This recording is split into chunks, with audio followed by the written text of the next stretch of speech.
Tonight on the Humble Marksman channel, we are going to be fixing USPSA. Are you ready? Stand by. Welcome back to the Humble Marksman channel. I'm David and I'll be your guide in pursuit of practical pistol proficiency. Now this video is the second in a series about fixing the practical shooting sport simply because I'm bored and I want to put my ideas out there and let you guys tell me how dumb they are.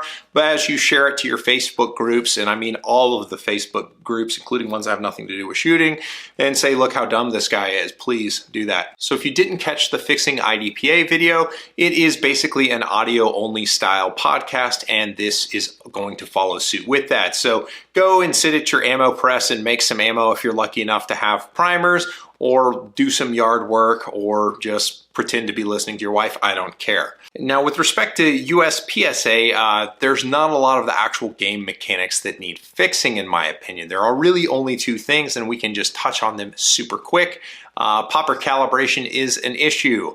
If you maybe don't allow the use of full-size poppers, although that's not that interesting, but if you, say, treated poppers like plates, where if they're painted after each shooter and there is a full diameter hit on the calibration zone or the acceptable areas of the target, then it's an automatic reshoot. If it doesn't go down, there's no calibration or anything like that.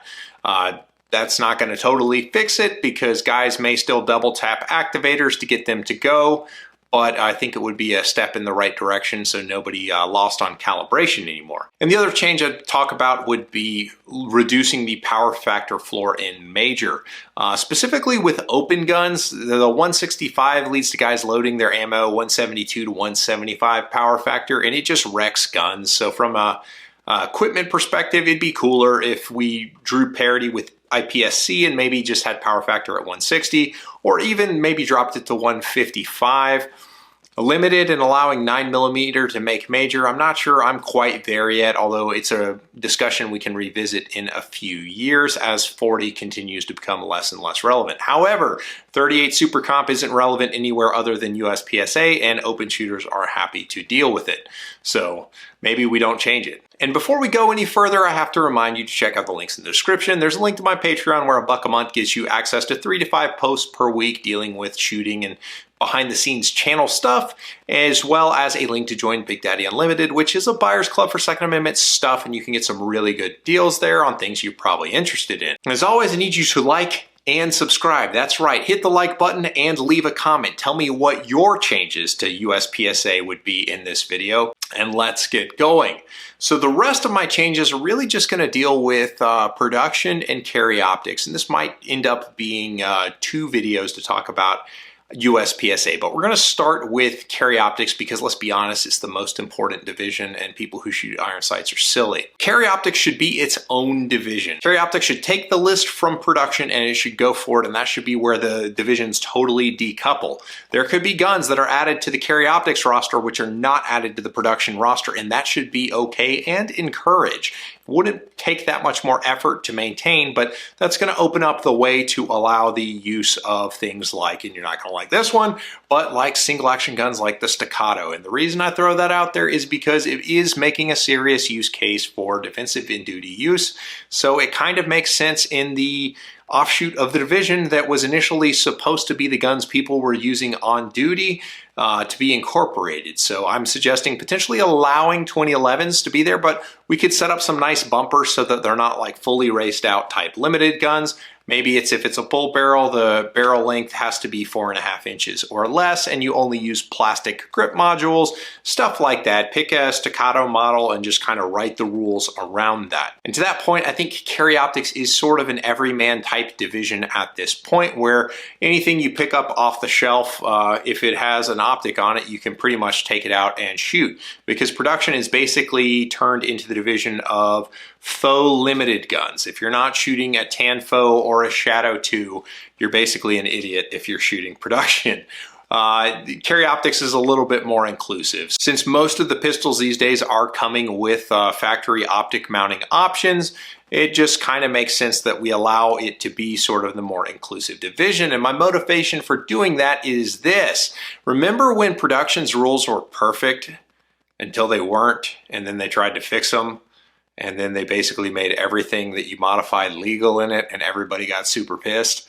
That's because we took sort of an era of firearms design and we wrote a very restrictive rule set around it, while manufacturers kept progressing past that. So you ended up getting more and more guns that were incorporating more and more features that people wanted. So the rules sort of opened up and allowed the modifications to the existing guns within the division. That's continuing to happen. Carry Optics is not production optics. It is its own thing. Carry Optics is not production optics, and I think it's a silly idea to take the same production rule set, which is effectively a nostalgia division at this point. It is a 2000s era service gun division.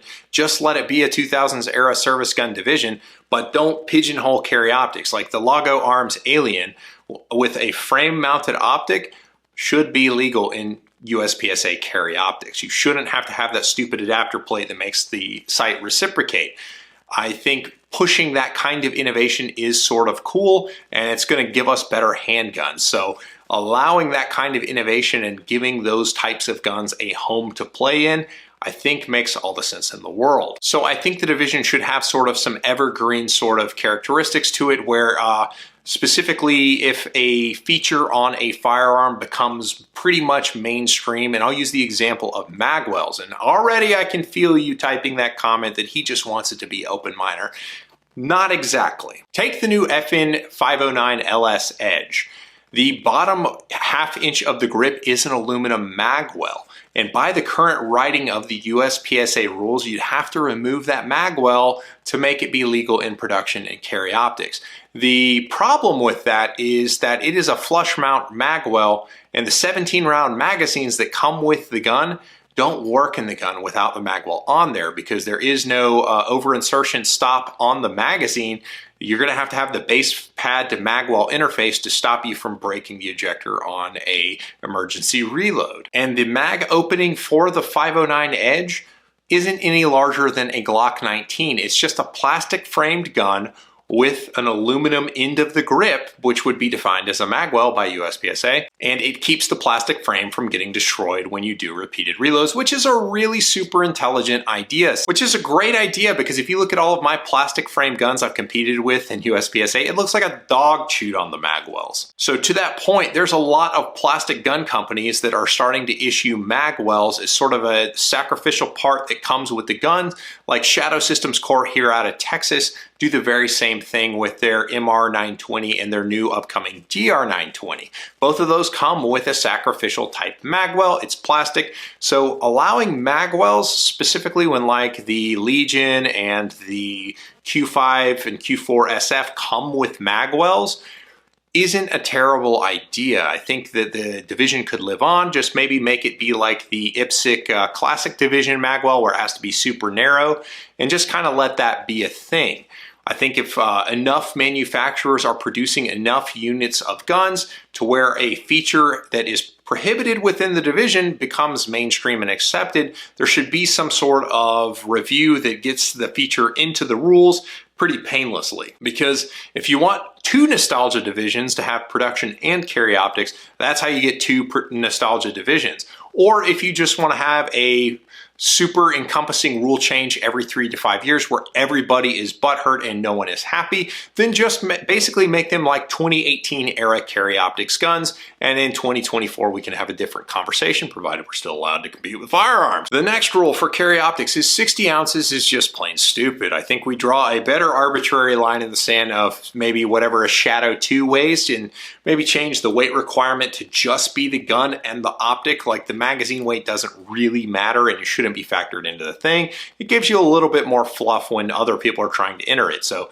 pick a model, whether it's the 92X Performance or if it's the Shadow 2, set it down to there. I don't care if the CZC A01 can't be used in Carry Optics anymore. It's ridiculous. There's kind of a point at which you can't really call something a carry type gun, and I think that point personally is anything over about 40 ounces, but because you guys have all those Shadow 2s and I don't want you to be upset, we'll make it be whatever Shadow 2 weight is, so I can continue to judge you if you admit to carrying a gun without a firing pin block. Just don't drop it. And the next one, and you probably saw this one coming, it doesn't need to be legal in production, although I wouldn't mind if it were, but it does need to be legal in Carry Optics, because most people who carry optics mounted guns do so in an appendix inside the waistband holster because that's the most practical way to carry a gun that has an optic on it. So it should be legal in carry optics. It should be legal in production. And while we're on that point, let's talk about race holsters. We should allow the use of locking race holsters in carry optics as well. But immediately you're going to say, but they're no faster than Kydex holsters. And I'm going to say, exactly. Allow locking holsters in carry optics. Raise your hand if you've dropped your gun at a major match and had to call an adult over to put it back in your holster. Yeah, it's happened to me 3 times. It'd be super great if on high-speed walkthroughs the gun didn't jog its way out of the holster, and the way holsters are made for Kydex is they eventually wear out and lose their retention, and at that point they will jog their way out of the holster when you run around the stage. So having locking race type holsters in the division would be welcome because it's just going to make the gun more secure in the holster. And for those of us who shoot a lot of different kinds of guns, there's a lot of universal fit race holsters that actually make sense. And that'd be super awesome if we could use those in the division. Because how cool would it be to have a truly universal belt where you could basically compete with any gun that you owned using the same belt, which you could do if we allowed race type holsters. You can also do it if you use your holster as the Google Rebus Neo GR, which I've got a video review on you can check out. And as this video has run rather long, I'm going to call it quits here and do a third video talking about production. So if you've made it this far, I appreciate it, and you should check out this video, which YouTube thinks you'll enjoy, or this video, which I've chosen for you at random and I'm sure is really super awesome. I appreciate you guys, and I'll catch you on the next one.